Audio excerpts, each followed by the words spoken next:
सावन का महीना था। वर्षा की रिमझिम फुहारें वातावरण को शुद्ध कर रही थी। आसमान में बादलों की गड़गड़ाहट थी और धरती पर हरियाली का उत्सव। पूरा देश शिवमय हो चुका था। कहीं जलाभिषेक हो रहा था, कहीं रुद्राभिषेक और कहीं शिव पुराण का पाठ। परंतु इन सब के बीच एक ऐसा स्थान था जहां न शिव का नाम लिया जा रहा था, न कोई सार्वजनिक पूजा हो रही थी। वह स्थान था ताम्रगुप्त शमशान। यह शमशान काशी से दूर विंध्याचल के घने जंगलों में स्थित था।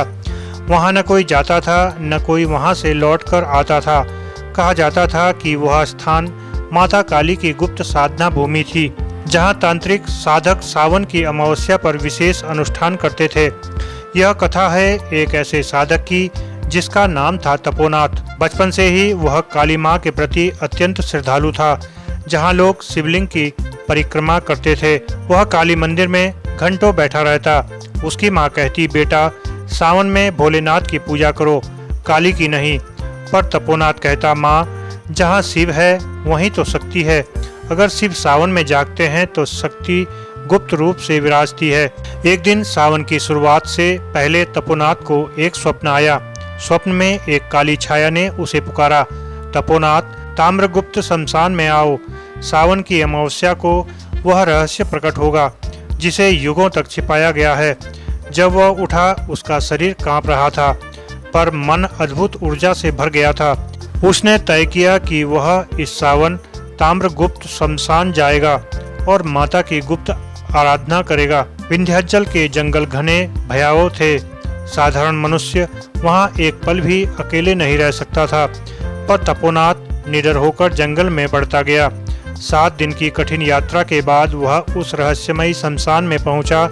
वहां सिर्फ राख, टूटी हड्डियां और पुराने कपाल बिखरे थे। परंतु वातावरण में एक विचित्र आकर्षण था, जैसे कोई उसे देख रहा हो।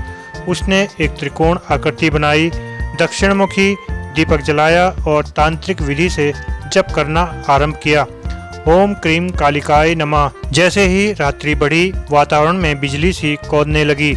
हवा में गूंजने लगी अजीब गजीब आवाजें। कभी शेर की दहाड़, कभी बच्चों के रोने की चीख, कभी किसी औरत की कराह। पर तपोनाथ डरा नहीं, उसका ध्यान साधना में लगा रहा। अचानक उसके सामने एक विशाल और भयंकर रूप प्रकट हुआ। वह काली मां थी, परंतु वह सामान्य रूप नहीं था जो मंदिरों में देखा जाता था। यह उनका गुप्त तांत्रिक रूप था। चारों हाथों में खड़ग, खप्पर, त्रिशूल और अग्नि की लपटें। उनकी आंखें अग्निमय थी और उनका तांडव धरती को कपा रहा था। तपोनाथ ने आंखें बंद कर प्रणाम किया।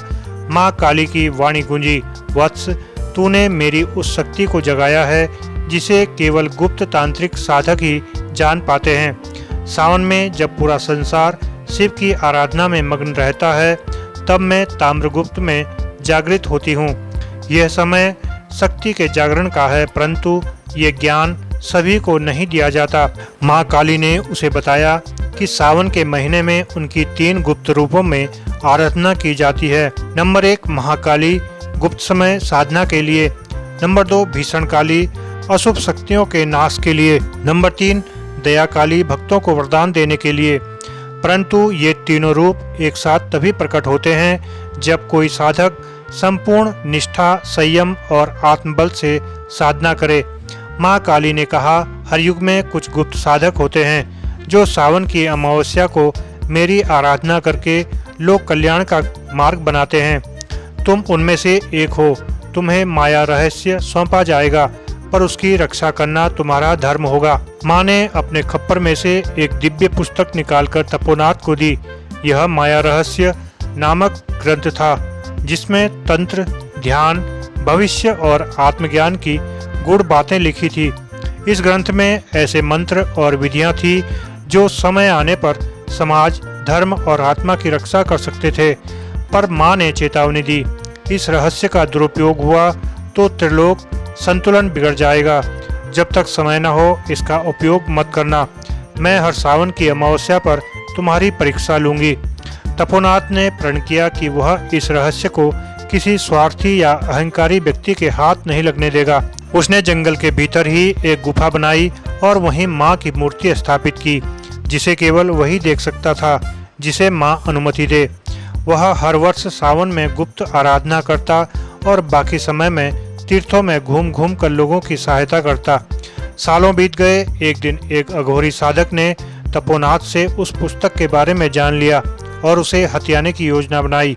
वह ताम्रगुप्त शमशान पहुंचा और तंत्र साधना करने लगा, परंतु वह माँ की अनुमति बिना जबरन शक्ति जगाने का प्रयास कर बैठा।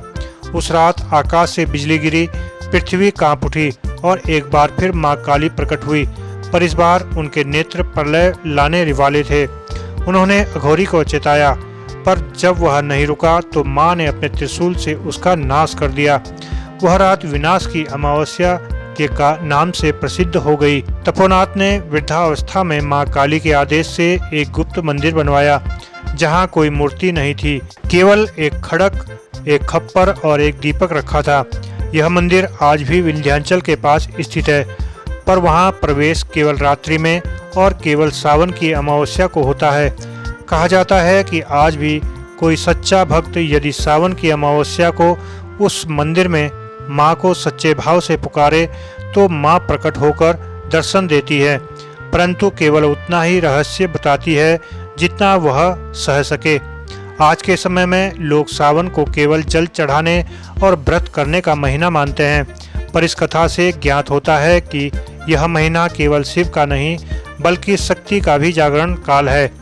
फर्क बस इतना है कि शिव पूज्य है और शक्ति साधनीय। शिव प्रत्यक्ष आराध्य हैं, जबकि काली गुप्त आराध्य। तपोनाथ का जीवन यह सिखाता है कि गुप्त रहस्य तभी प्रकट होते हैं जब साधक त्याग, तपस्या और निष्ठा से भरा हो। दोस्तों, सावन की वर्षा जब धरती को शुद्ध करती है, उसी समय शक्ति ब्रह्मांड में गुप्त रूप से प्रभावित होती है। जो उसकी तरंगों को पकड़ सके वही काली के रहस्य को समझ सकता है।